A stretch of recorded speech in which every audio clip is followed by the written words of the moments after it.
Hi everyone! Welcome back to Fun Learning. This is me again, Teacher Maddie, and today we will embark on a new learning about the national hero of the Philippines, no other than Jose Protasio Rizal Mercado y Alonso Riolonda, also known as Dr. Jose Rizal. And today we will know about Rizal's specialization in medicine and his other achievements. We will talk about his higher education and life abroad journey. We all know that Rizal's primary goal in leaving for Europe was to complete his education. However, he also had a secret mission. His secret mission was to observe the lives, cultures, laws, and government of the countries in Europe, in preparation for liberating the Philippines from Spain's tyrannical rule. Ibig sabihin, ang isa sa pakay ni Rizal kaya siya ay nag-aral sa Europa ay upang mapag-aralan niya kung paano mamuhay, kung ano ang kultura, ang mga batas, at kung paano ang pamamalakad ng gobyerno ng mga bansa sa Europa upang mapaghandaan ang pagpapalaya ng Pilipinas sa hindi makatarungang pamamahala ng bansang Europa dito. So, after finishing his studies in Spain in 1882, Rizal went to France and Germany for his ophthalmology specialization. Rizal went to Paris in the year 1885. In November 1885, Rizal moved to Paris to specialize in ophthalmology. Ophthalmology is the study and the care of the eyes. Eye doctors called ophthalmologists to check vision, treat eye problems, and do eye surgeries. In Paris, he worked as an assistant to Dr. Louis de Werker, a renowned French ophthalmologist who was known for using a pair of scissors in performing surgeries. As a result, Rizal's skills in the field vastly improved. He learned how to conduct eye operations, diagnose eye ailments, and use different techniques of eye surgery. But of course, Rizal didn't forget to socialize and meeting with his friends while studying there. Rizal also took the time to meet up with friends, including painter Juan Luna and fellow writer and medical student Maximo Viola. During his stay with Luna, Rizal became a model and posed for two historical paintings. First is the Blood Compact as Sikatuna, and second is the Death of Cleopatra as a priest. On February 1, 1886, Rizal went to Germany because of a reason. Due to the high cost of living in Paris, Rizal left for Germany in February 1886. He arrived in Heidelberg, an old university town where he worked as an assistant to Dr. Otto Becker, an eminent German ophthalmologist at the University Eye Hospital. Rizal mastered the techniques of diagnosing eye ailments under Dr. Becker, which he had first learned from Dr. Louis de Werker. However, the program placed less emphasis on actual operations. Rizal's experience with actual patient operations in Paris helped him become one of Dr. Becker's best students. Rizal said, "At the hospital, I practice and examine patients who come every day. The professor corrects mistakes in diagnosis, I help in the treatment, and although I don't see as many operations as I did in Paris, I study the practical side more here." And also in his free time, Rizal visited tourist spots like Heidelberg Castle and the Neckar River. He admired how Catholics and Protestants in Germany lived together peacefully. Inspired by the flowers along the river, he wrote a poem on April 22, 1886. The poem entitled "To the Flowers of Heidelberg." And this is because of his favorite flower was the forget-me-not flower. And while Rizal studying in Germany, he made friends with someone. While studying in Germany, Rizal heard of an Austrian scholar who was interested in the Philippines.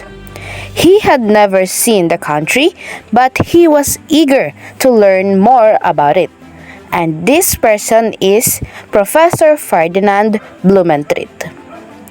Rizal was eager to share his knowledge about his motherland with the curious Austrian scholar.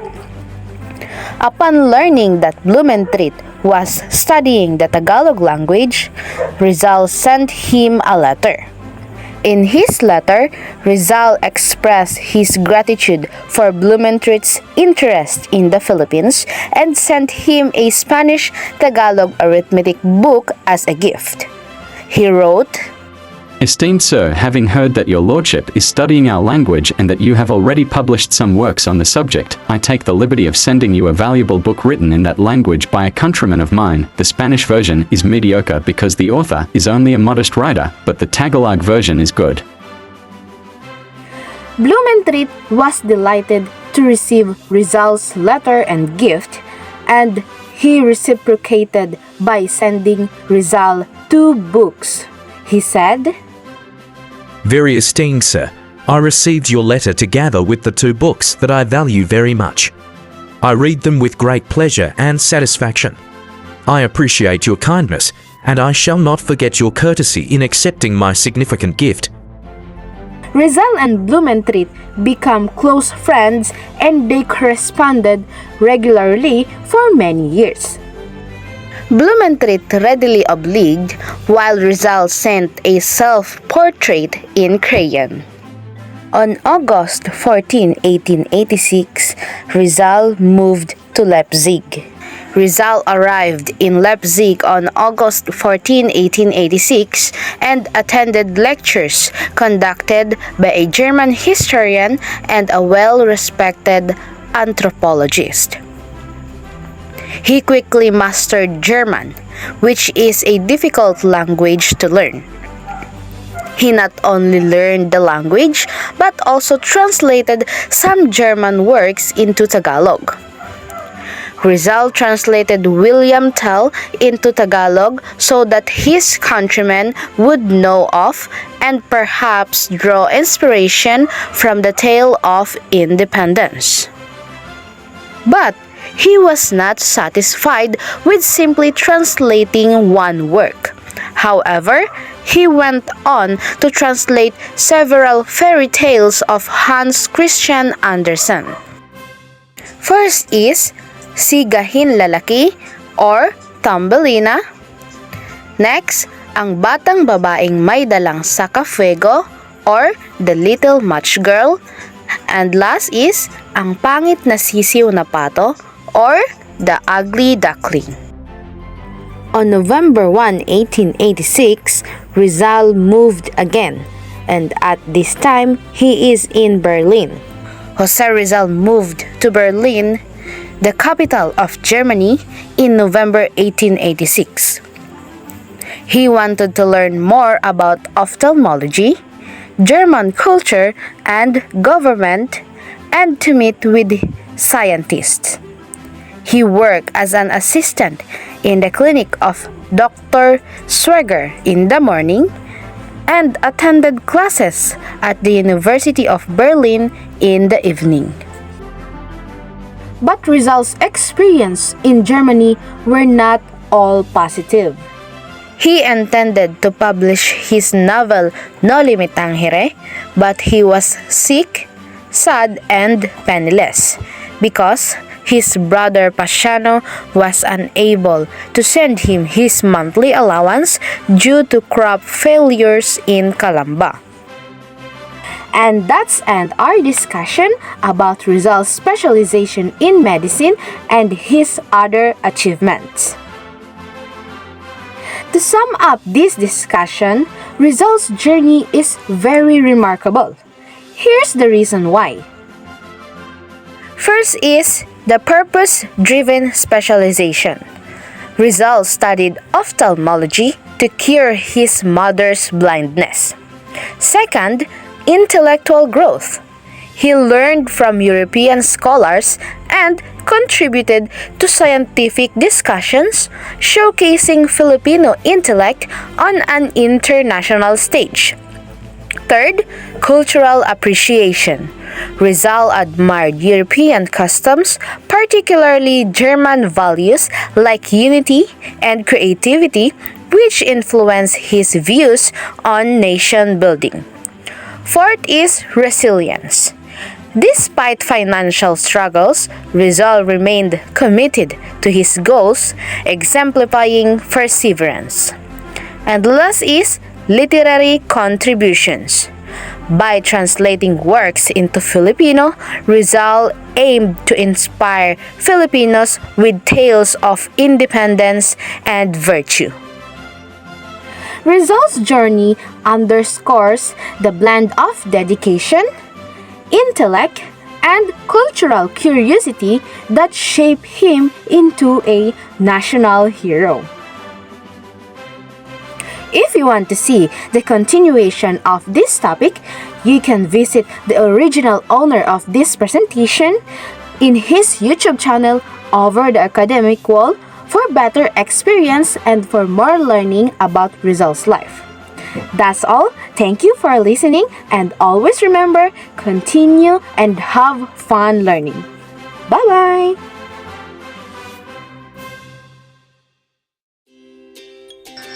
Good day everyone, especially to Sir Avila, sir.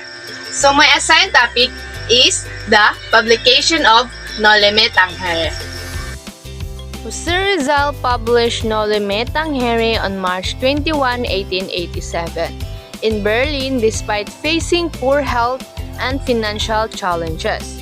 Noli Me Tangere, inspired by Uncle Tom's Cabin, the novel began as a collaborative idea but was completely solely by Rizal due to limited funds. Parts like the Elias and Salome chapter were omitted. So Maximo Viola's financial assistant made publication possible, with Rizal gifting him the manuscript in gratitude. Despite being under suspicion from Berlin police, so Rizal successfully clarified his identity, demonstrating his perseverance in pursuing his goals. European tour with Maximo Viola. After the novel's publication, Rizal embarked on European tour with Maximo Viola starting on May 11, 1887. They visited cities such as Dresden, Vienna, and Geneva, where Rizal celebrated his 25th birthday. The tour showcased Rizal's thirst for knowledge and exploration. After parting ways in Geneva, Viola returned to Barcelona while Rizal continued to Italy, symbolizing his determination to expand his horizons even after achieving a major milestone. So Rizal returned to the Philippines on August 5, 1887.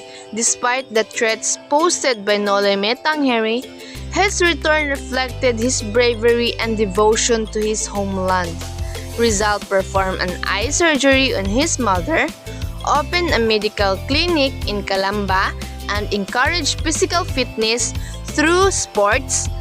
His meeting with Governor General Terrero demonstrated his ability to defend his work, which was perceived as controversial but truthful, emphasizing his dedication to societal reform.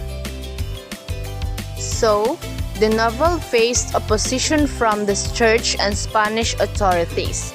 The Archbishop of Manila requested a review by the University of Santo Tomas, which labeled the work heretical and anti-Spanish. The Permanent Commission of Censorship banned the novel, but underground reading that persisted. Supporters like Reverend Vicente Gracia defended Rizal, arguing the novel criticized corrupt officials and priors rather than the Church or Spain, highlighting the work's profound societal impact. So, Rizal's advocacy extended to addressing land disputes in Calamba. He encouraged tenants to demand legal proof of ownership from landlords, exposing fraudulent claims. So this action further showcased Rizal's commitment to justice and the welfare of his fellow Filipinos, reflecting his broader vision of societal reform. So this narrative underscores Rizal's dedication to exposing societal injustice through Noli Me Tangere.